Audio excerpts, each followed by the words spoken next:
Tommy Rex, and you're listening to today's Boondoggle. This is Mark Metcalf, and you are listening to today's Boondoggle with Bailey on Domain Cleveland Radio. You are listening to today's Boondoggle with Bailey on Domain Cleveland Radio. Yes, Kato Kalin listens to this all the time. Welcome to today's Boondoggle. Now, here's your host.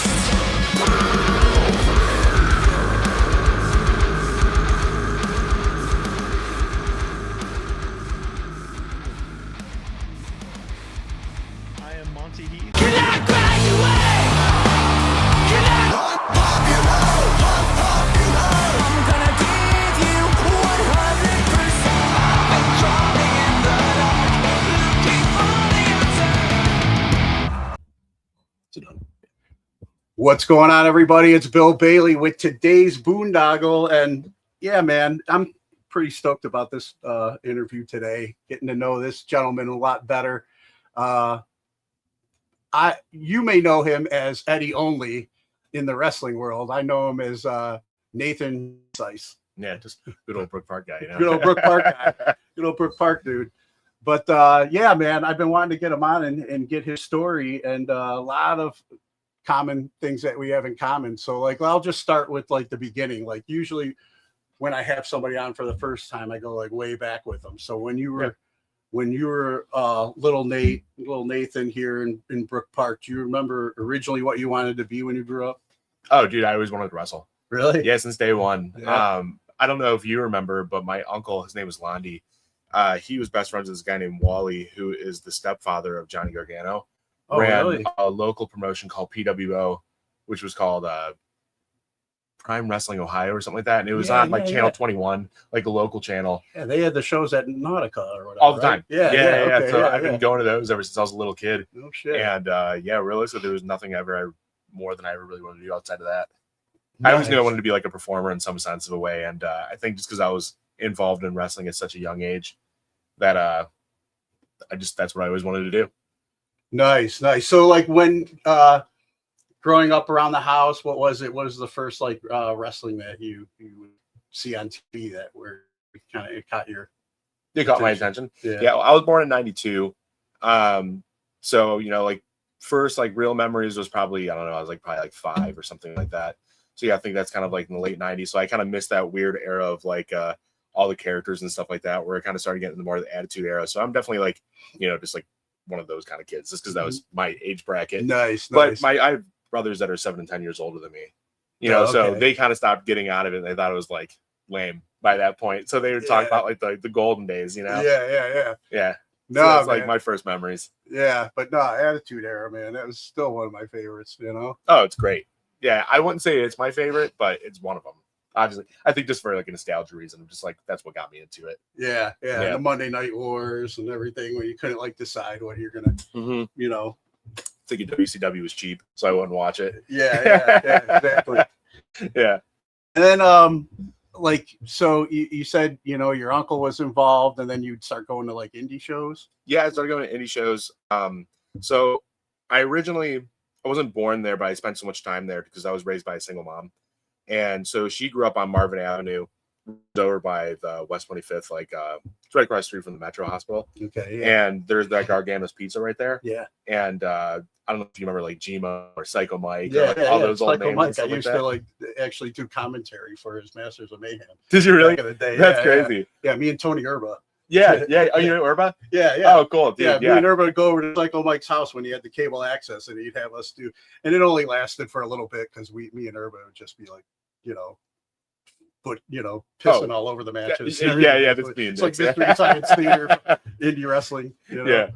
But Psycho Mike. I actually with him, I was before AIW went to Peabody's. I actually had Psycho Mike and did a Peabody's Rock and Wrestling thing, and like One Life Crew headlined and shit like that. Sweet. Dude, that's awesome. Yeah. No shit. I didn't know that was like everything that existed. Yeah, dude. I gotta find this because I gotta get it back. I know Psycho Mike has it somewhere or whatever, and I've been wanting to have him on as well. But like we did a wrestling angle to lead up to the first event there at Peabody's, where I'm on Foz's 92.3, the underground show they used to have on Sunday nights. And you know, he's interviewing me and talking about the event and blah, blah, blah, and asking what kind of wrestlers. And I started talking shit about Psycho Mike. And then we do a thing where Psycho Mike called in and he had to keep dumping him because Psycho Mike was like threatening to kick my ass. to build it up and shit. Yeah, and then yeah, I yeah. actually like did I juiced for Psycho Mike when he, you know, Yeah. when he,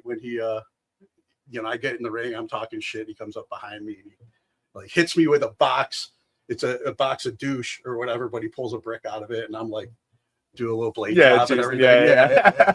It was good times. That's awesome. Yeah. I remember Psycho Mike. So when I was about like 14 or 15, I would go do roofing jobs with my Uncle Andy and Wally all the time. And I just remember that like the first time I ever met this guy, Wally, he had a bunch of like scars on his forehead. And I was like, oh, what's that from? I was like, did you like fall and hurt yourself? He's like, oh no, I was in the mirror last night. Me and my buddy Mike were seeing who can get the most juice. So we were taking pictures and just like gigging ourselves in the mirror. I was like, this guy's fucking dumb. Yeah, literally psycho. Yeah, this is a psychopath, you know? Yeah. So yeah. So then you would go to those shows, Mhm. and then kind of when did well, I mean, you're like a jack of all trades, so I'm trying to figure out like timeline too. So when you're in school, like is art a big thing for you as well? So that's when I kind of like, you know, this years regressed, like probably towards like 8th grade, like late middle school, like early high school. I started like, I wasn't playing in bands, but all my friends were, and I just didn't know how to play nothing. So I just like wasn't able to play with them, you know? Yeah. And so at that time, before I started playing music, I was just like drawing flyers for them. So every time they'd play shows, I would just like try to like draw the flyers. And then in the 10th grade, so I was about like 15 or 16, there was this place called Shadow Tattoo Supply that also was kind of like a half a head shop that was out in Brunswick. Okay. They sold me a tattoo kit when I was like a kid. And me and my buddy Andy, we would just tattoo out of his mom's attic just because it was the only place we were able to get away with it, just because his mom was in a wheelchair, so she couldn't stop us. Yeah. Wheels and stairs don't really go together, you know? Yeah. And so all throughout my high school career, like I tattooed pretty much every weekend, and Nice. wasn't any good, but I was just figuring it out. Yeah. And, a bunch of people willing to give up their flesh for it, right? Yeah. And it's, you know, then when, you know, senior year came around and I graduated, I was like, well, I guess that dream's kind of gone because like my clientele was just my classmates. Yeah.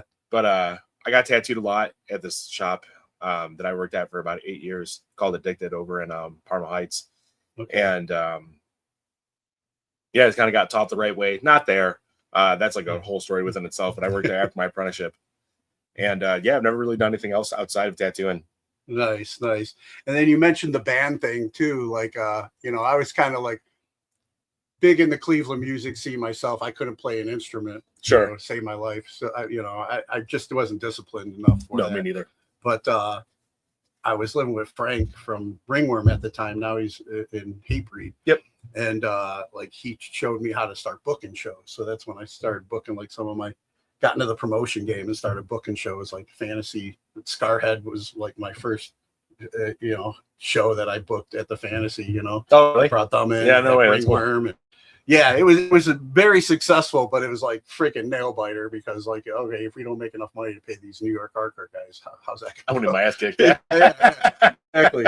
But it Yeah. started the the thing for me, in the music scene. But so then you said you eventually though learned to play an instrument, or No, I sang for the band that I played I Okay. played in. I eventually learned how to drum a little bit, and I had like a little side project. We played a couple like little bullshit shows, nothing ever crazy. okay, But, yeah, it was the Hemingway. The Hemingway Hammers is the band I sang for though. Okay, all right. And yeah, we had some fun. It was Yeah, cool. Nice, Yeah. nice. And then have you and M Dog ever like collaborated on anything? We wrestled twice. That's the only thing though. We But never. nothing with music on the nothing with outside. Get your music. bands together. I know that he's playing music now. Yeah, He's playing yeah. music with a bunch of guys like I used to play music with. But do you know much about him, Matt? a little bit. Yeah, Yeah, Matt's kind of like when you see him, he's like such a big personality. He's awesome, but when you don't see him, he's just gone. Yeah. You know, He's that- like- I've never yeah, met somebody who travels more than him. So it's like Yeah. I feel like we just never had the chance to like really get together and do anything, just because like He's I'm always on busy, the road, he's yeah. extremely busy. Yeah. You know. It'd be kind of cool, but bring something like that back, and have like Oh, I would love that. like another wrestling with bands playing, you know. Yeah, Except kind of for like a wrestlers and bands, like you a know. Bad Luck 13 or something like that. Yeah. Oh yeah, they were on that bill too. Oh, were they Bad really? Luck 13 Yeah, no was on- shit. Yeah, That's they were awesome. on that bill that I was just talking about. With the One Life Scarhead? Crew headline. No, One Life Crew. Oh, the one like The one with the wrestling. Oh, that one. Psycho Mike Yes. at Peabody. So Yeah, yeah. that's The dude's like, he takes the chick that's in the band and he does like a freaking what is it, the sidewalk slam or whatever. Yeah. You know. Yeah. it was great. Yeah. That's awesome, man. But so then going back to like wrestling, Yeah. where did you decide to start training? Like, where did you go for that? I went to, it's called the Rolling Elbow. It was with Ricky Shane Page and Vince. As much as he probably wouldn't like to say it, Vince Nothing as well. Vince had a warehouse where he had a gym called Fit Legit at the time, and then Ricky put just like a ring in there. And Ricky was the main trainer, but then afterwards, just because like one day I got told that I looked like a melted candle, so I figured I had to get myself in shape, you know. So I started working out with Vince, and then Vince would, you know, just give me like a lot of just like not pointers in the ring, but pointers about in the ring from outside of the ring that really like kind of resonated and made sense with me. Okay. And but that school was down before I was really finished training, and so I finished the rest of my training over at AIW. And realistically, like I just kind of just had to figure it out. So I remember when I was only like 2 or 3 months into training, I barely knew what I was doing. You know, I didn't understand the structure of a match or anything like that, but I knew it enough to at least have a tag. I went down to IWA Mid-South, which, do you know that company? Yeah, I'm familiar. And I did they had like a, what do they call it? It was like a tryout. Okay. And I did like a little bullshit tag match. And then when the school closed down, I went down there every single Saturday because they would just put anybody on the show. You know, you didn't get paid nothing. So, Yeah. but I was like, fuck it, I'll drive the 5.5 hours and just Yeah. go wrestle at this place to try to like figure it out, you know? But But it was, but it was like televised and stuff too, right? yeah, it was Oh, like, yeah. They recorded everything. Yeah. Their big shows were on Thursday, which kind of made no sense. And their small shows were on Saturday. But I eventually started getting to do the Thursday shows, and it was cool, man. Like I had my first death matches down there. I got to wrestle Nate Webb down there. Okay. Being on shows that, like, you didn't ever knew just because like Ian, I mean, IWA is like such like a kind of like a notoriously like big company, but that just never grew. Yeah. So like sometimes you'd be there and just like heavy hitter names were always on it. Like I would drive like Nick Gage down there, Matt Riddle, Eddie Kingston. Like there was always big names on the shows. Like sometimes you'd just show up and there'd be like old names just for no reason, just hanging out in the back room. Yeah, you know? yeah. And then like as that you know, putting in the work and putting in the miles and stuff like that, then when did you feel like you were I mean, I know I first saw you with AIW, you know, I would see you wrestling there with the production. Like when did you become like, when did you feel like you're at the place where everybody, you know, where it wasn't just like show up for free? I feel like I got kind of lucky, even though I wasn't ready. I feel like just because I had like a look, they were willing to use me more. So it was probably about after a year, probably about 8 months to a year is when they put me in that faction, and they didn't really have me do much. I think it was more like just kind of get me like out there so people who would see who I was. So it was kind of like more managerial, just because like they had me as like the stagehand, you know. Yeah. I would go in there as a small guy, so I would just get bumped a ton. Yeah. You know, because I was always decent at that. And so probably after like 4 or 5 months of doing that, that's when they kind of started then regularly put me on shows, and I think they put more trust in me to like have bigger matches and stuff like that.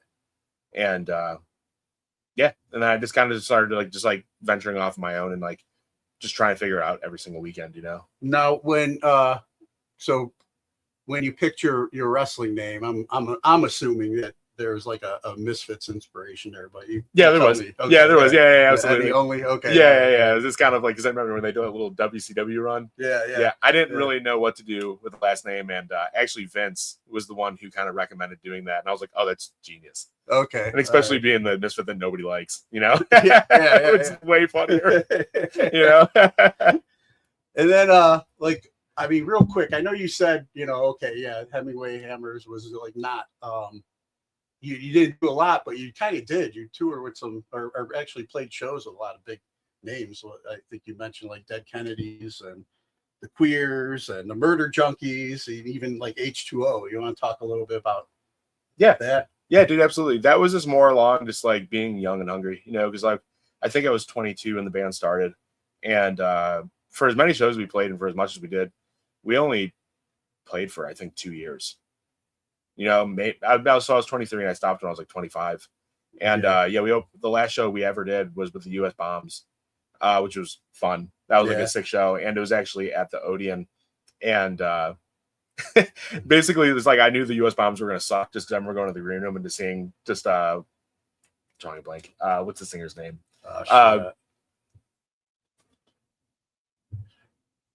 Everyone, I don't know if you guys know who the US Bombs, you know who the fucking guy is. I just can't think of his name. So he was plunked out on the wasted. floor. He was already wasted, killed yeah. out. Like when he played It Sucks, I was like, oh, we have to be really good. Yeah, You know, because if we're not really good, people are gonna be like extremely pissed off that they went to the show. yeah. And exactly.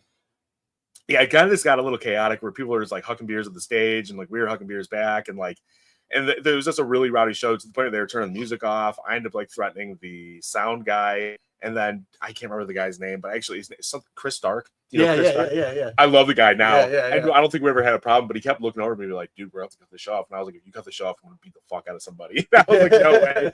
You know? And, so he just let us play in the entirety of the show, and I think that was the last time I ever got booked there. And Nice. just because they weren't really cool with it. And I think they were really upset when I started wrestling and then AIW started doing their shows at the Odeon. And then you had to be allowed in. I had to be allowed back in again. Yeah. Now, so during that run with the Hammers, were you already training for wrestling, or did that happen? That happened halfway through. Okay. So the Hammers were probably going for about a year and a half. I started training for wrestling, and then I knew I was going to start wrestling, and I kind of saw that the band was kind of coming to an end. One dude was moving out of state. One dude was going to college. The one dude, just because his brother was not doing it anymore, he didn't want to do it anymore, just because he wasn't really much of like a band guy. He was really just doing it because it was something to do with his brother. Okay. That's when I was like, all right, I think I really have to like kind of put all my focus into wrestling, just because like I don't see this lasting much longer. Now, going back to then AIW, you know, like you said, you kind of like they wanted to get you out there, so they put you in the production. Yeah. But during that time in the production, somebody else that was out there with you was Danhausen. Yeah. I mean, that dude's like freaking Bigger than the world, dude. Yeah. Did you like, you know, working with him and collaborating with him? Did you see any of that? Not one bit. No. I love you to death, but no, not one bit. He's just like kind of like a head too, or Yeah, whatever. no, he's a super nice guy. Yeah. It's kind of funny, actually. The main reason I say that is not because of anything about him or anything like that. It's because when me and him started tagging outside of like the production, but we were like the tag team within the production. Yeah. And we would travel and do a couple shows in like New York and stuff like that. And every single time we would travel, which by the way, worst travel buddy in the world. All he would do is fall asleep in the fucking car and not drive one bit. So fuck you. We would go to the shows and he would just talk about how he wanted to quit wrestling. Really? Yeah, he was like, I'm over it. And because at the time when I was wrestling with him, I didn't get the Danhausen that's Danhausen now. I was getting old scary guy Danhausen, where he wanted to be like a serious, like kind of creepy character, which I was like, Bela Lugosi. dude, we're the same height. You're not intimidating anybody, you know? Yeah, his makeup was a little darker and stuff back then, I remember too. Yeah, he tried kind of like come doing out like all like creepy in the background. I just always assumed, I just started assuming this because just like when he finally just embraced the comedic side of his character, yeah, the funny side of it, you know, like even AEW didn't seem to know what to do with him. Sure. But you know, yeah, like we said, he's like freaking, it's obviously WWE is all about that shtick, you know, but when he decided to like embrace that, fuck, where was I going with that? I don't know. I forget. Fucking maybe that brick from Psycho Mike or whatever. But yeah, so like you got to hang out with him. It didn't seem like he was gonna like doing wrestling. No, and then, I really didn't think he was gonna stick around. You know, and then now it's just like, yeah, stick around, pay your dues, get in with the right people, you know. Mm-hmm. Good for him. Yeah, I don't even know. It's kind of funny because we were never like overly close or anything like that. We always got along very well, but it's not like we were like pals, like texting every day or anything like that. Yeah. So I really don't know what even made him switch to doing comedy or anything like that. It's kind of funny. I never even like bothered to really ask him. So when he was doing that, it was kind of funny. While the entire time we were tagging, I was kind of more focused on trying to do like single stuff. And because he wanted to go more that route. And at that time is when I wanted to go more the route of like deathmatch wrestling. Okay. So like, we just like didn't, we just didn't necessarily like put our heads together, or we were just kind of like, colliding a little bit. So it's not like we were like, oh, not in like a bad way. We never argued or anything like that. And whenever we did wrestle, like I remember our last match we ever had, we wrestled, I can't remember, some two young kids down in Columbus. And we actually had probably one of my favorite tag matches I ever had. It's because he was doing like funny stuff and I was like doing more serious stuff, and like kind of putting that together was kind of funny within itself. Yeah. And it was great. We ended up getting these two kids over super hard, and it was a fun match. I kind of wish we would have kind of kept that dynamic and like kept moving with it, but like he just got big, and then I just started doing death stuff, so it didn't really work, So yeah, and then like what drew you to the death stuff? I just always wanted to do it. Yeah. Like when I was a kid, I remember just like being over at my grandfather's house, and it was like 2 a.m, and I saw like the Forbidden Channel. I was never allowed to watch at home, and I started watching ECW. Okay. And just like seeing just like matches with like fire and it just like seeing blood, and just like the violent matches were just like so much more fun to me, especially because I've been such like a horror fan my whole life. So like it was kind of like putting my 2 favorite worlds into one, and then I got a little older, and then I just especially because like there was like these video games around that time. I think I can't remember what it was. I think it was like Backyard Wrestling, and I figured out about like all the Juggalos and stuff like that. And so that's how I ended up figuring out about deathmatch wrestling. And I saw a couple of TODs from CZW, and I was like, oh, I want to do that. Like that's crazy, especially when I figured out I'm like, there's no way this is like them faking it, because I was like, that blood has to be real, because I'm like, there's only like 50 people fucking out there, and this is a shitty camera quality, so they're not like, it's not like this is like some nice production, Yeah, exactly. And then when you started pursuing that was more during your singles run. Who were some of your your most favorite matches in that world? In that world, I'll wrestle Eric Ryan any day of the week. He's the best. Especially just because like me and him are such good friends on top of it. And he's like the most like not selfish, but selfless wrestler on the planet. Like all he cares about is making sure that whoever he's wrestling looks good, because I think he's already like confidently knowing that he's already like there. Like he already knows that the match is going to be good. So like it's kind of how wrestling's supposed to be. If like you already know that like you're confident and within your character and then within your ability of wrestling, and then you don't try to like venture outside of it like most people do. The best thing to do is just try to make the person that you're wrestling look good, because then at that point, if only one person looks good, the match kind of sucks. Yeah. But if both people look great, the match is incredible. Yeah. But in the deathmatch world, like mainly him. I liked wrestling him a ton. Matt Tremont, I had a great match with him during his like little retirement thing that he had going on at one point before he didn't actually retire. Outside of that, unfortunately, I wrestled just a bunch of shitbags, man. I wrestled a bunch of people who sucked so bad, and so I sadly, if I look back at my wrestling career now, especially because I've been years out of it, so like the shine of it's not really there anymore. I'd be like, maybe that's what led to a lot of these surgeries and health issues. Wrestling with some guys that didn't know. Potentially, I was always just wrestling people who just didn't know what they were doing, and that's the reason I actually got out of death and I started doing comedy, because I was like, at least I don't have to wrestle really shitty wrestlers. I don't want to get hurt. I was like, oh, we're gonna work a headlock. We're gonna work a lockup. Like we're not gonna do. You're gonna bump me as minimally as possible. You're not good at wrestling. Now, when was it that I think you had told me that you got a chance to wrestle Sabu at one point? I didn't get to wrestle him. So I just had a big moment with him. It was my last actual interaction with GCW I ever had, because I was in 440 for a while. If you're familiar with any of that. I was reading up on that. I definitely want to get into that too. That was probably like the biggest thing I ever did in wrestling, but it's also kind of like what also damaged my wrestling career the most. Just because I was kind of like just like a lackey in the group, and like people forget in wrestling, it's acting, it's all perception. So if somebody perceives you in one certain way, it's kind of hard to like take that perception away. Like you can't be in a movie and get like raped in a prison scene to be Batman the next movie, it's not how it works. And so like I ended up just being like this kind of like shitty, just like low end, like fuck this guy, and like this like faction that I was in. But mainly though, I'm getting back to the point though. So GCW rented out the Hammerstein Ballroom Okay. And you remember that from? He's got like the 3-tier building. Yeah, yeah. And it was completely sold out, which I think is the first indie. Don't quote me, but I think it was the first indie to ever sell that place out. Nice. And we did a run in, and then and within that run in, we got to be a part of like that just like infamous moment where the lights turn off, and then Sabu's in the middle of the ring doing the fucking thing. Nice. So that was like my big moment with him. So I didn't get to wrestle him by any means, but I got to like have. But you're on camera. You know, Yeah, I got to. Honestly, to me, I got to share that moment. Yeah. Because like I don't know if you saw any of Sabu's last matches. Mm. They weren't that good. Yeah. They kind of sucked, and like his body just couldn't do it no more. and the guy had like a pretty bad drug problem from what it seemed, and like he was a great guy like behind the curtain. But like I feel like it would have been like kind of a bummer to try to like have that moment of like being like, oh fuck, I don't think I'm good enough of a wrestler to even try to produce a good wrestling match with a guy who like doesn't really want to be there in the first place, and you had to get him high to even go out there. You know, so it's like it was nice just to have to be like take the chair shot and roll out. You know, that's cool enough for me. You know. But I mean, just that pop of that crowd, I'm sure, you know, being in there. Oh yeah. That, you know, when the lights come back on, that whole thing. Yeah. You know.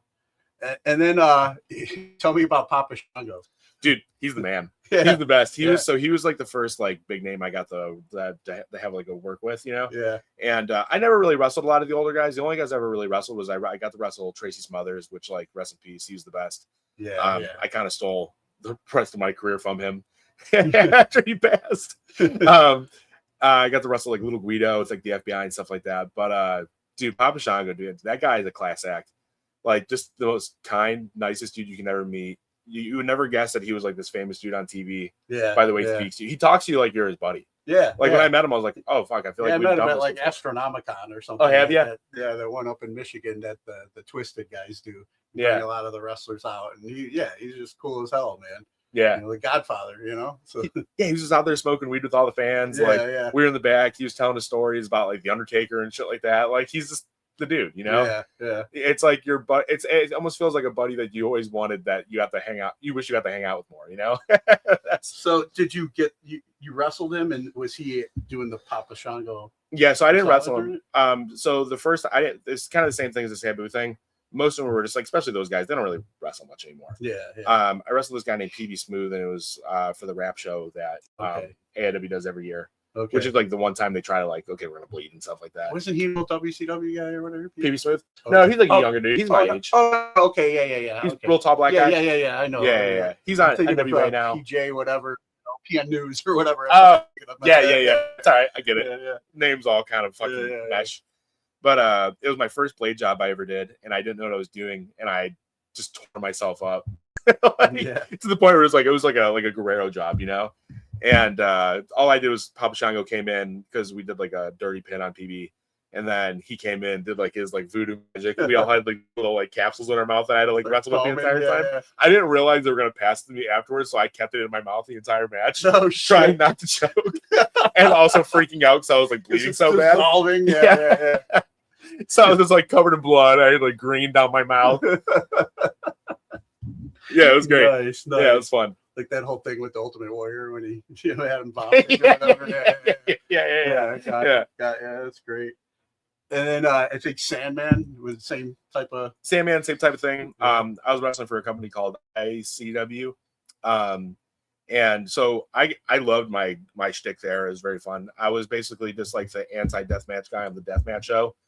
And so essentially I was like pretty much like the only like I think genuine heel, like old school heel. You know, everybody did like heel work, but it was like a little bit different, you know, where I was actually just like doing like the fucking A and B, you know, like I say this, you boo back, you know. And so after matches, you know, like rather if he was putting me over, so I would win on like a dirty roll up or something like that. Then like an old ECW legend would come out, beat me up, and everybody was happy. Yeah. So I got to do that with the Sandman, and it was funny meeting the Sandman. Have you ever met him before?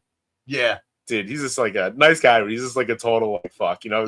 He's a real cracker. Yeah. In the bag, he's hitting like fucking golf balls in the cups and shit like that. He comes out, does his shtick, and just fucking leaves. Yeah. You know. You get the hit with the cane and stuff. Yeah, I got hit with the cane. Nice. Yeah, it was fun.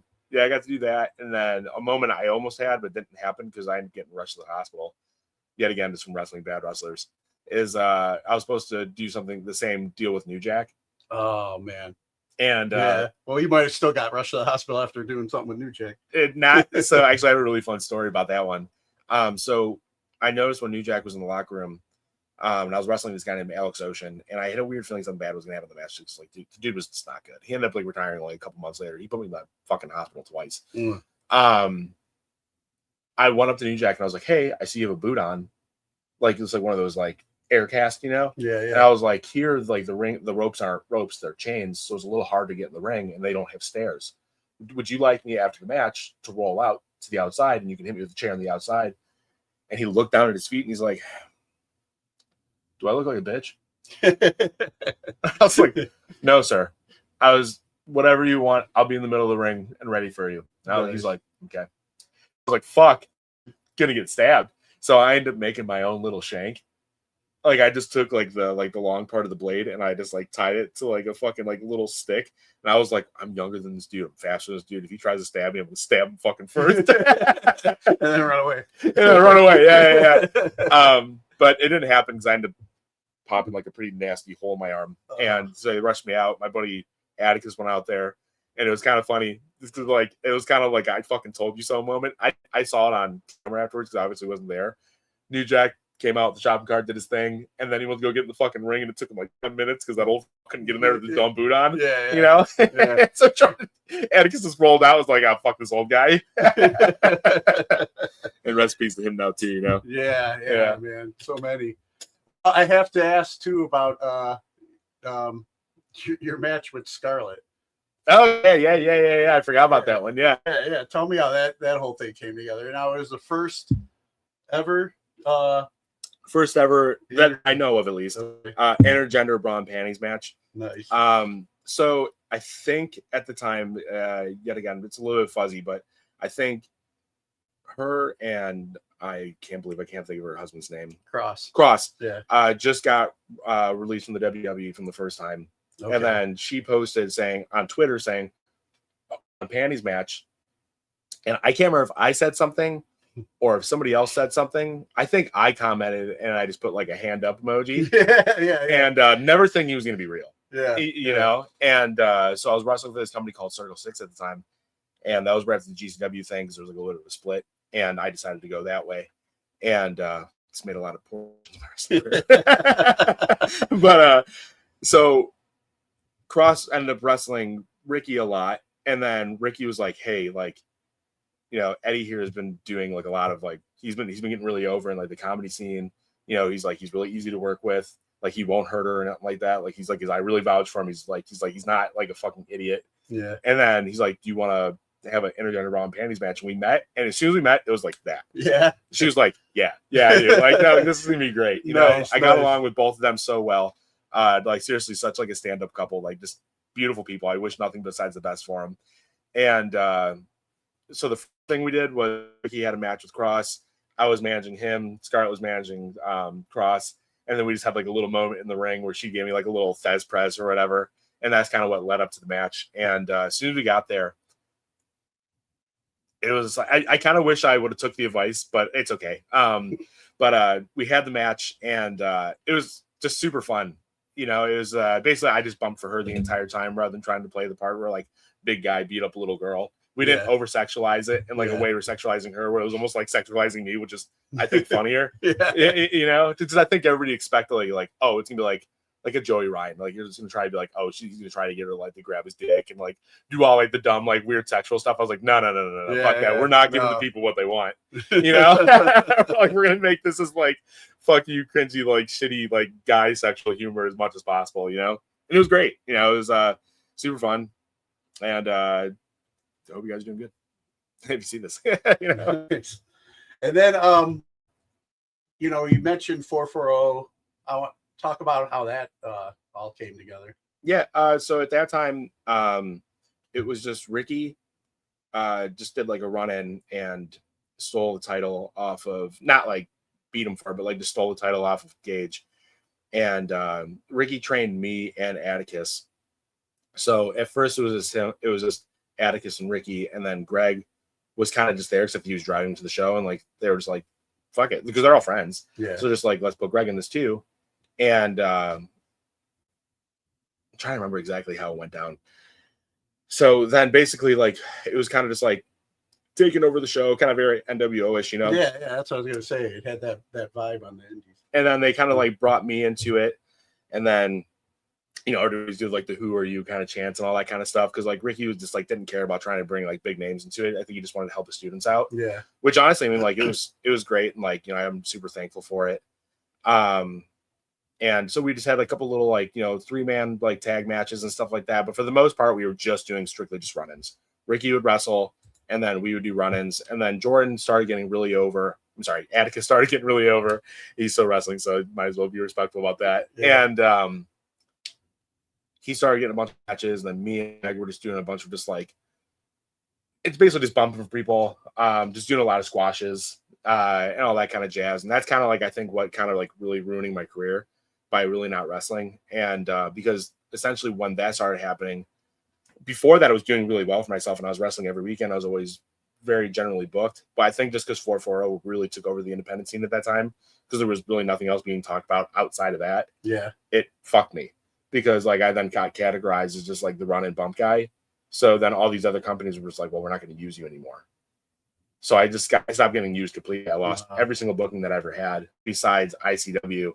And even that one kind of fizzled away as well. And yeah, I mean, it was cool for what it was. It was nice to be a part of some of those moments. Like when Ricky actually finally like beat Gage for the title, like being out there when they did like the first riot, and they were just like hucking shit at us in the ring.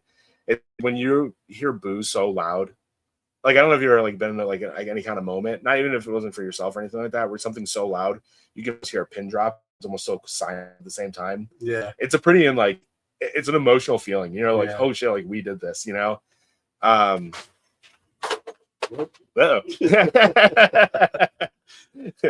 More stuff you got to throw away, you know? I think it's who we were talking about earlier. Yeah. She's like, you took my couch, dude. I'm like, yeah, I did. But so it was cool. It's 440 is like kind of like a bittersweet thing for me. Like, those were all my friends. They still are my friends. I'm happy that we got to have the times we did, and like it was cool getting what we did, even though I feel like I didn't really get to contribute much to it. But it's like the bitter part, because it's like it's really what just like, I mean, it chopped down my career completely. Because even after that 440 was kind of done, I would try like getting booked again. And just I think the scar was already open, you know, just like nah, dude, we're not gonna book you no more. I mean, you know, I know that we had talked about like you've had like multiple surgeries and stuff like that. Yeah. Did this happen before? I mean, well, obviously it's happened a few times, but like, do you think that could have played a role into it too? Now everybody's just like, you know, this. No, because that happened. That was the beginning of the end of my career. Okay. I came back only a couple times because somebody offered me money to go do like a match where I would just tell them like, hey, I'm in the middle of getting surgeries. I can't do anything, but I'll at least like do an appearance and like do what I can. Yeah. I honestly, I look back and I wish I just wouldn't have done it at all. I'm just like, I just got distracted by wanting the money. Yeah. You know, say I'm not even gonna lie or try to like say like, oh, because I really was passionate about being back. I was like, nah, dude, somebody I was willing to give me money and buy a plane ticket. I'll go take a little vacation. You know, see another part of the world. Yeah. No, 440 was already kind of coming to like a weird abrupt end around that time, because that Hammerstein thing was really kind of like a cherry on top for it. And then the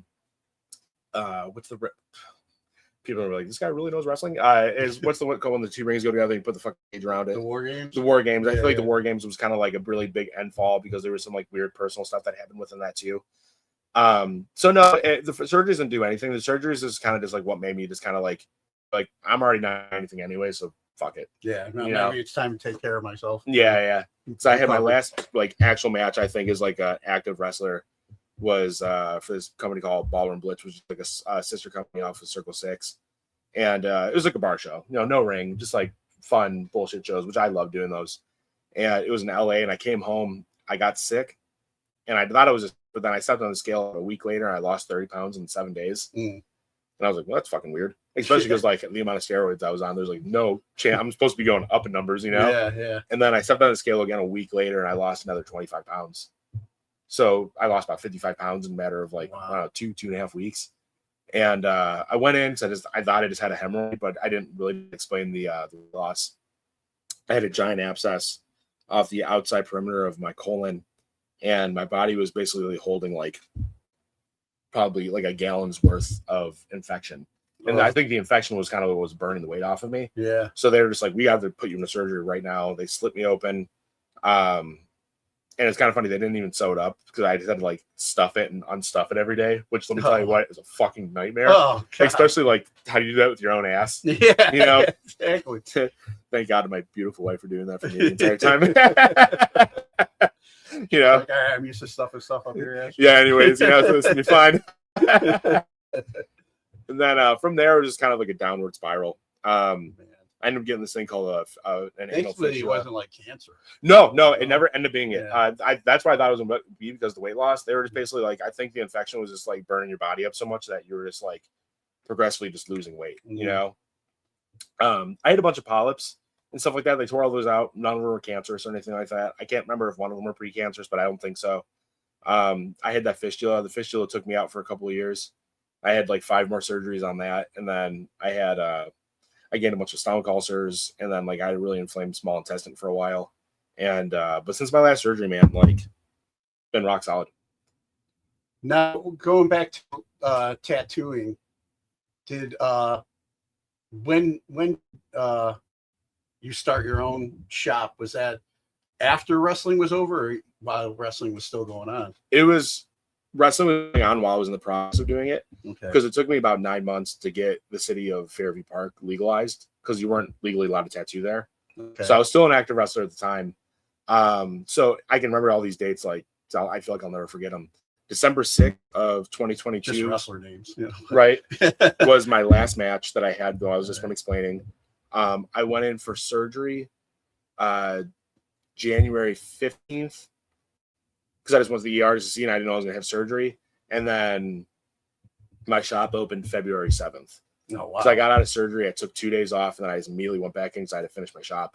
And so I was just kind of like just gimping around the fucking shop, like leaking into a fucking diaper. Oh, man. And yeah, that was kind of like it was weird. It was almost like a perfect graph. Like, you're done with this and you're starting this. Yeah, one door closes thing. Yeah, very much a Literally. one door closes type thing, Yeah. you know, which I think was for the best. Yeah. You know, because like my shop is so successful. We're going on 4 years now. You know, I have a shop full of just like super talented women. And it's a big standalone house. Yeah, that's what I was gonna say too. It's like because I was checking out, you know, the website or your socials for the shop. So it's just like you're the only male. Yeah, I'm the only dude. Nice. Yeah, we've had a couple. Just nobody's ever lasted. It's rather they were just weird or one guy got kind of touchy, so we had to get him the fuck out of here. Yeah. Because you can't be McGee doing that, out of right? here. Yeah, you can't do I that. think that's kind of shop. Dude. Yeah, right. That's what I'm saying. Yeah. You know, but dude, it's been great. Like I seriously, because when I opened it, because even more to that story. So January 15th, I had that surgery. January 16th, I was supposed to go to college to become a fireman. Oh wow. And but I obviously couldn't show up because Yeah. I have this like giant hole in my body now. And so when I first opened the shop, I didn't anticipate on even hiring anybody. I thought I was gonna just kind of have like a big private studio to myself for a little while.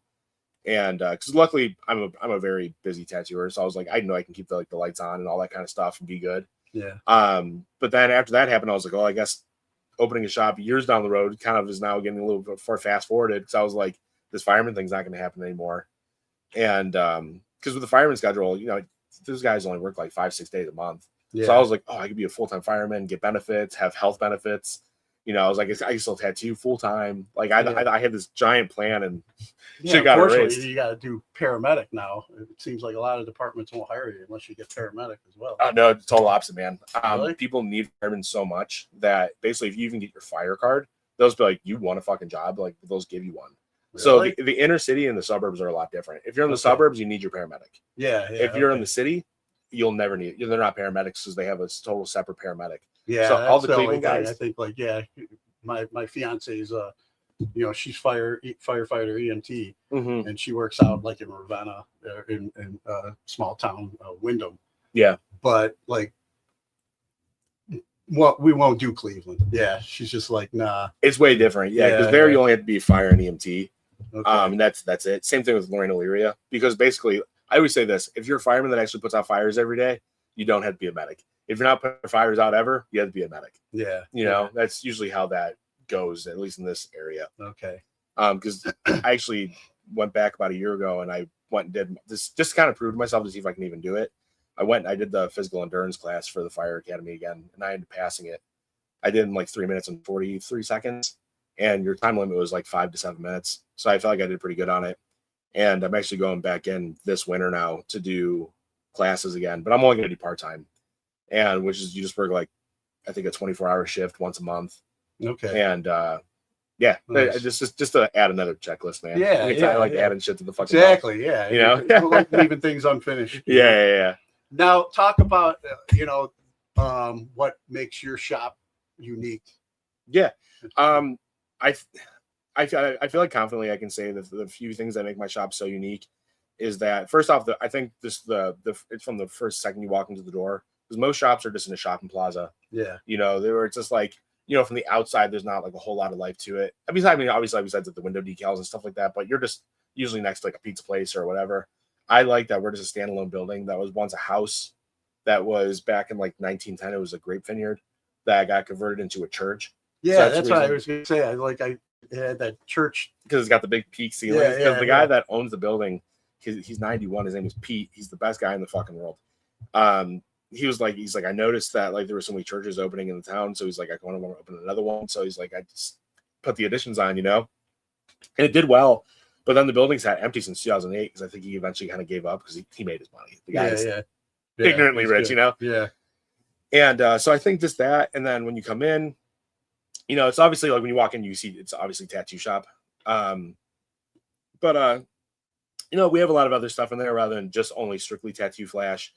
I think the fact that we all get along as well as we do, like we actually like all like I think care about each other. Where most shops that at least that I've worked at before in the past, you go in, you do your work, you get the fuck out. Where we all sit around, we draw with each other, we paint with each other, we build each other up. Like that's like the one thing I really try to like instill in everybody. Like if you're not like that, I really don't want you working with me in the first place. Yeah. Because if you don't care, what's the fucking point? Yeah. Exactly. I feel like everything I do, I try to be so passionate about it. So if you're not gonna be that passionate, it's like there's another shop up the street where you can just sit there and go make money, man. Yeah. I think but you're having seven like a family type, I mean, just a connection with everybody. Everybody should get along, It's family oriented, man. Yeah. Don't eat dinner at the fucking couch. Come sit at the table with me, Yeah. I try to instill that in everybody. I think having 7 women, well, now 8 women because I just hired somebody else, is like a little, different. Yeah. Like Hugh Hefner tattoos or something. People make that joke all the time. It's just we all have something different to offer. It's not just a shop full of people doing the same style or anything like that. I feel like you've got tattoos on you. Like I try to like have like obviously like that the grit of a tattoo artist, but not like the attitude of a tattoo artist. Where like sometimes you can kind of get somebody who's like a little arrogant. Yeah. Where I'm like, dog, you're just putting tattoos on somebody. Don't act like you fucking saved a life today. Yeah. So everybody that works for me, I really still be like, yo, if you're not like cool or like everybody get the fuck out, So that's another thing is I feel like our personalities are just like all really high, really nice. Like you're gonna walk in and feel cool. Like I could tattoo you like basically the same day I could tattoo like some like shitty old biker, but then right behind him I can tattoo like that 40-year-old single mom. I feel like we can appease anybody, which is I think is nice. So Iron Door Tattoo, it's called. Yeah, Iron Door Tattoo, Fairview Park. Fairview Park. And now, you couldn't get enough of being a small business owner with the tattoo shop you just started. Dragon Door Collectibles. Okay, and where'd you open that at? Middleburg Heights. Middleburg It's Heights, okay. Right over off Smith where the Ben's at, right over by like we're right next door to the Brick Oven, if you know where that's at. Yeah. Okay. Yeah, okay. we share a wall with them. Okay, all right. Yeah. Over by I go to BJ's all the time, so it's like right across the street. Yeah. Nice. That's more of just a collectible shop. Just kind of like childhood like stuff that I like. It's I was gonna say what kind of inspired you to get involved with that? So after I was done with wrestling, I kind of started hanging out with all my friends from being a kid again, and which was nice because it's like it's nice to say that I can still say that I'm friends with people I've known since I was like 12 years old, and we were kids, we were just all fucking dorks, man. And if you're a wrestling fan, you're usually not the you're usually kind of a bit of a fucking dork, Yeah. So we all grew up playing Magic and stuff like that, and then we all stopped just because we started like drinking and like focusing on like boobs and stuff like that, But then, now we're in our 30s and we're like, this is kind of fun again. And me and my buddy Troy, we were just like, he's a union plumber. I tattoo. We're just like, let's just open something just on the side just for fun. And it's just like something that we like. Almost like we essentially were just like, let's just open something, essentially just have our own clubhouse. Nice. Like we can hire some employees, pay them. We'll feel good because we're going to pay somebody to do something that they like to do. We won't run it like a hardship business. So like it's just nothing besides fun all the time. And oddly enough, man, the place has been fucking. It's been busy. What is it like?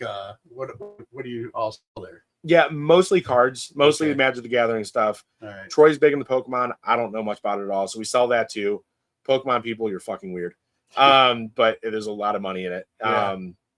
It's mostly gameplay, so it shits on the tables, and then the rest of it's kind of like almost like a very small niche exchange where there's like old movies, video games, Okay. just like board games, figures, anything you can think of that's like an old collectible. We have it, you know.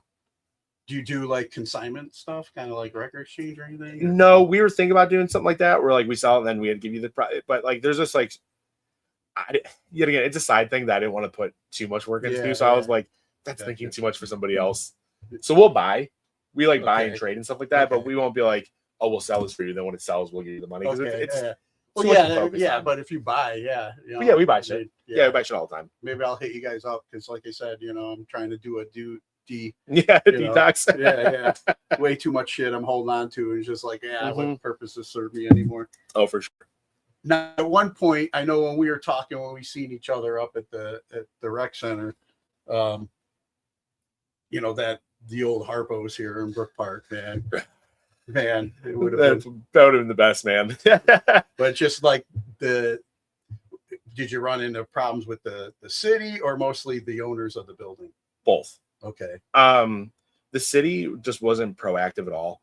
Like the one guy I spoke to, I can't remember his name, great guy. He's also a wrestling fan, so like, he was excited about it. Okay. But nobody ever like tried like really taking like proactive steps into getting into the place. So I feel like if the city would have got involved, that the ownership of the building would have been a little bit easier to work with. Yeah. But the ownership also was very hard to deal with because I did I think 8 walkthroughs, which is crazy. Okay. And every single time they had me re-explain the business model.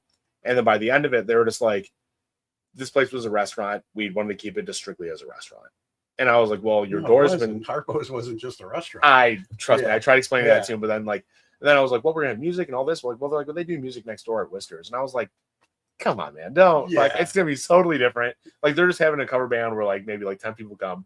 Like I'm trying to book like bigger acts and stuff like that. I was trying to have wrestling in It's the like, place you know, Eddie had like, you know, Billy Morris and some of those guys Oh, yeah. come in there all the time. a couple times. And then I remember going back to PWO, they had an event Yeah. there one time to promote the event at Nautica. And Yep. I was there when Nash was there and he got drunk and started like, you know, like being a dick to the old lady that was working like Yeah. as a waitress there or whatever, you know?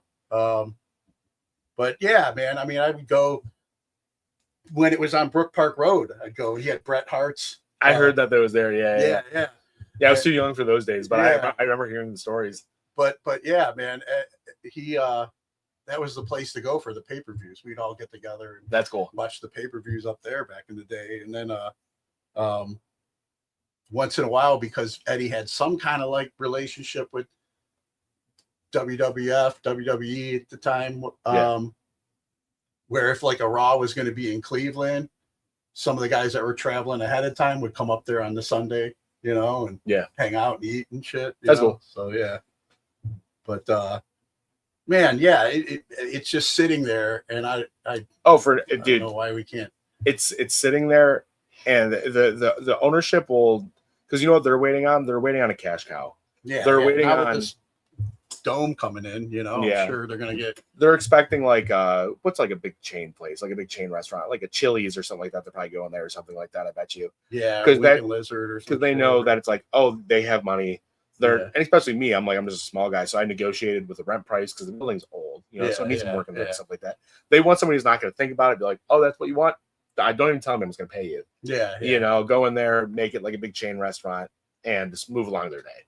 You know, that's the reason that Plaza alone just sits pretty empty. Yeah, Because I don't think they really want to rent to small people anymore. They're just like, oh no, we want to rent to people who don't think about their pocket. You know? yeah, we're lucky that we got them to paint it.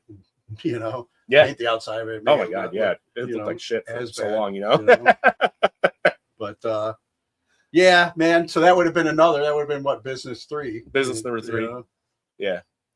Yeah, maybe again one day. I would like to try again, but I feel like until Brook Park can kind of get their shit in line and like actually be proactive with the people that live in their city, and because I feel like if they would go up there, like that's a bit more of like a So I try to tell them all the time. I was like, I think it would resonate more with the people that own the building, especially it's like I own a building within your city. Yeah. You're more than just like this like little kind of like idiot that I'm speaking to that I don't like really believe all that much. Yeah. You know, I feel like that things could have got really moving, but You got a hometown guy that grew up here. You're going to invest more into it. Yeah. You know, as well. So it's just like, I don't know. It would have been nice. Yeah. It would be cool. I might have, you know, threw my hat in to help bring in bands, you know. Sure. Dusted off the old promoter hat, you know. Yeah, it would be fun, man. Because then I don't have to drive really far anywhere. No, like, you know, 5 minutes for yeah, you. yeah, even. Exactly. Yeah, yeah. But yeah, so other than that, like wrestling came to an end. Like we said, one door closed, the new doors have opened, and you said you're still considering doing the firefighter thing? Yeah, still consider doing it. More along for a couple of reasons. So the winter time, I just signed up. I'm going to do winter classes. First off, it's just, I'm not gonna lie.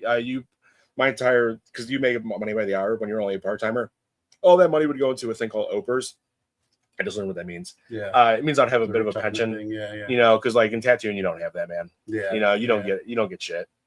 That's cool. I think one, it's kind of like almost like a boyhood dream to be like, oh, cool, I can go be like a hero for a day. Yeah. You know, especially because like I'm gonna go work in an inner city, so like you're actually gonna deal with like actual fireman things. It's not like being in Brook Park where it's like you're like picking some old lady up or something like that, or like some fat guy doesn't want to get up to pick up his remote. You know, I know that they actually put out fires pretty much every single week, so I think like the excitement of that is kind of fun. I like something that's a challenge. I don't think I can ever just work a job where I'm behind a desk, just because I would just get too bored. You know, or to me, something like that is extremely challenging because it's to the point where it's like if you slip up in any sense of way, it could be somebody's life. Yeah. You know, it's me. That's fun. I think that's exciting. You know, so it's kind of being able to give back to the community that, you know, of like the county that I grew up in and stuff like that.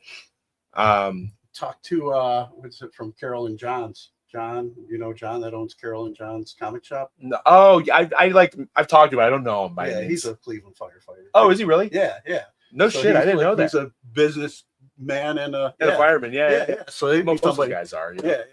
So he no shit though. I didn't know that John was a fireman. Yeah, yeah. That's cool. Get some tips from him, you know, with and you guys can collab maybe with your other thing too, you know. Yeah, that's cool. And there's shit. Yeah, small world, man. It's kind of crazy, especially the fireman world, man. It's kind of funny when you meet people and you figure out who is a fireman and who's not, because they all have like the same personality. They're all like usually pretty like uplifting, nice guys. Mustache. Yeah. You know, I think so. You just deal and you see some of the nastiest shit ever. My fiance is usually like, you know, how do you know someone's a fireman? They'll tell you. Yeah. yeah, that's it. Yeah. But yeah, I mean, I think that's why we bonded so well with my military and her. You know, it's just we bonded, I guess. Sure. Our humor's dark, and you know, from the shit we've seen or whatever. But yeah. Well, man, you know, I mean, for any people out there that you know, were fans of your wrestling career, want to support your ventures today, where would you send them? Right now, the best thing is I don't really post on the Eddy Only Instagram anymore. If you guys ever want to see basically what I'm doing, the best thing is probably just to follow the tattoo shop, which is just Iron Door Tattoo, on Instagram, or just Nathan Tresise Tattoos, mainly where I post everything, or just Nathan Tresise on Facebook. Those are the best platforms to see everything that I'm doing. Nice. And then real quick before we wrap up, I want to ask you a couple of questions that I normally ask my guests that I have on here. Yeah, what's up? What class do you feel should be mandatory before graduating high school today? Oh shit. I wasn't ready for that. That's like I don't know what the class would be called, but now being 34 and being pissed off, not knowing really how to understand it, and now just finally kind of starting to understand it, I think they should teach kids how to do taxes. Yeah. I think that's probably the most important thing that you should do, and I think there's a reason they don't. Yeah, you know? Exactly. I think there's a full reason they don't. That's the number one answer I get when I ask that question: finances and taxes. You know, it's definitely by design. We'll teach you how to get in debt, but how to figure out how to build wealth. No, oh, dude, that's for us. No, that's for us up here. Yeah, you stay there. For us that right. You know, God, we're gonna have a whole new podcast talking about that. You know, I've had those episodes. You know, yeah. Well, I got shadow banned on YouTube for a little Did while. you? Yeah. Can't talk about it. Yeah. But then, and then who are 3 people who've inspired you and you can credit for making you the person you are today? Fuck, man. It's a hard question. My stepdad, for sure. He came in when I was around like 14, and he's just like a typical old fucking wop, man. You know, like dude 70, still works 2 jobs. You know, like he fucking came in, took care of like a fucking family of like 4 boys, where like 3 out of the 4 were all on heroin. So and he stuck around, you know. And but like dude's like never fully lost his cool or anything like that. He's been like not sides, like super supportive. Just good advice along the way. You know, nothing like crazy, like no sit down like emotional talks, because you know that's gay. But like but like good, just like Fox 8 dad advice, you know, just like bullshit. Like you'd be fishing, you ask me if you caught anything, be like, that's not the point. It's not called catching, it's called fishing. Be like, oh yeah, fuck, that resonated, you know. Him, shit, man, I don't even fucking really. I feel like that's a hard question because I feel like it changes a lot. Yeah, you know, especially because like even going back when we were talking about with like doors opening and closing.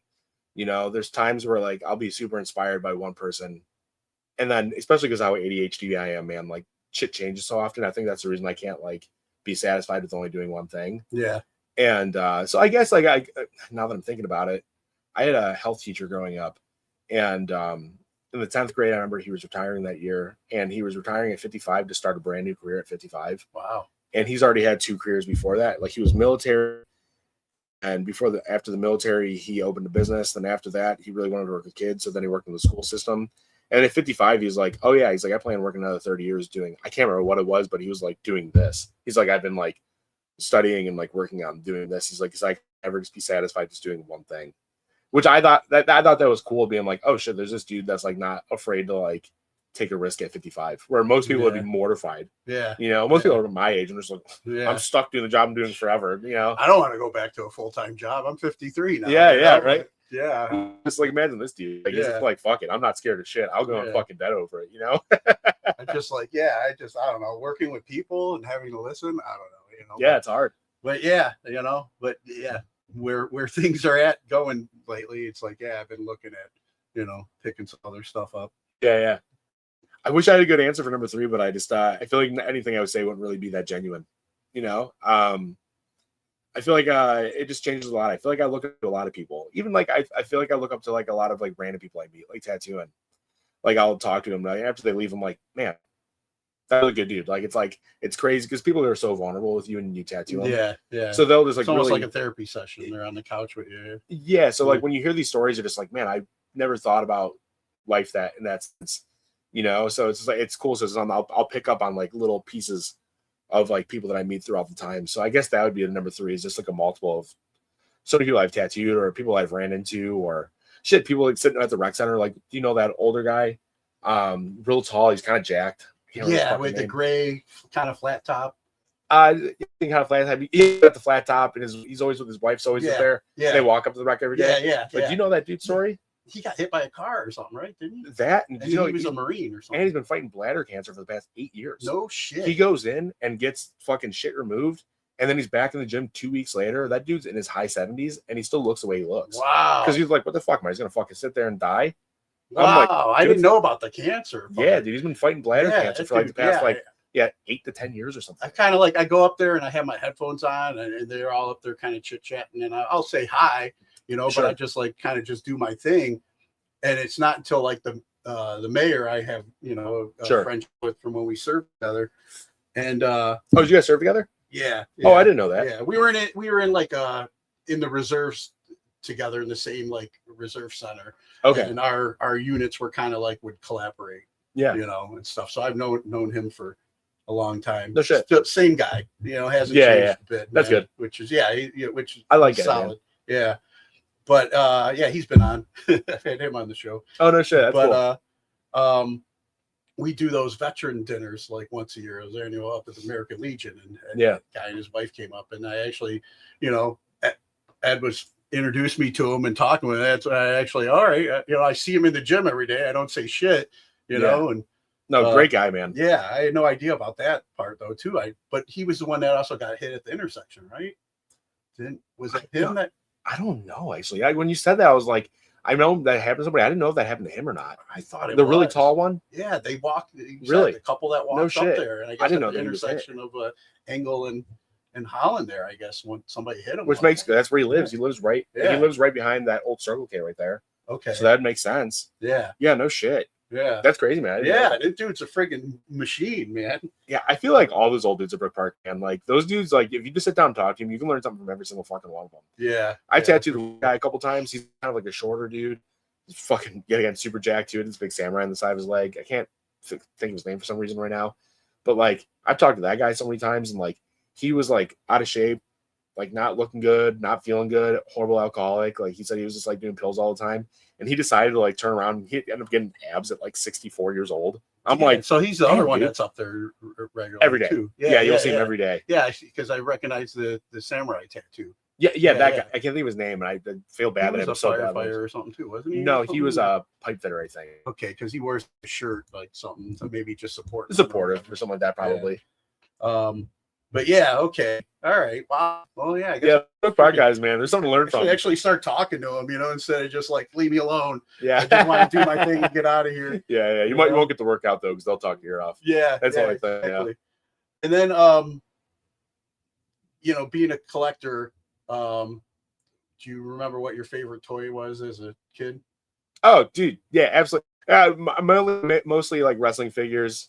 That was always like my favorite, and then like I still have it to this day. It's like I had like this like little like probably like 7-inch like little Skeletor that like I have like in the tattoo shop like right behind like my business card. That's probably like my favorite one out of all of them because I was that Skeletor was like the real hard ass over He-Man. Yeah. And he has the best memes. Yeah, he does the best memes and a golden skull, dude. I mean, how many that's can't get cooler than that? Yeah, exactly.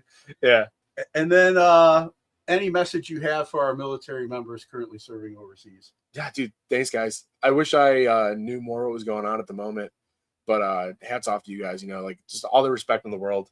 I've always had like nothing besides just like a shit ton of respect for those dudes. Just because it's like, especially anymore, because it's like you didn't get drafted, like you signed up for it, which means that you actually there's a heart and there's a care for it, and especially to just like keep going out there, like that's there's a lot to be said about that. Awesome. Well, Nate, man, it was good finally getting this. Finally a couple years later, right? Yeah. No, normally sitting in the sauna sweating together. Yeah. Now I'm learning. I learned so much more about you, man. So, good stuff. I definitely want to talk more about the tattoo shop after this, but yeah, dude, absolutely. We'll go ahead and wrap this up. All right, listen up. Hold on to your seats. Grab your girls, grab your beers. Hey everybody, this is Charlie from Anthrax, and you are listening to today's Boondoggle. This is Mark Metcalf, and you are listening to today's Boondoggle with Bailey Domain Cleveland Radio. You are listening to today's Boondoggle with Bailey on Domain Cleveland Radio. Yes, Kato Kalin listens to this all the time. Welcome to today's Boondoggle. Now here's your host.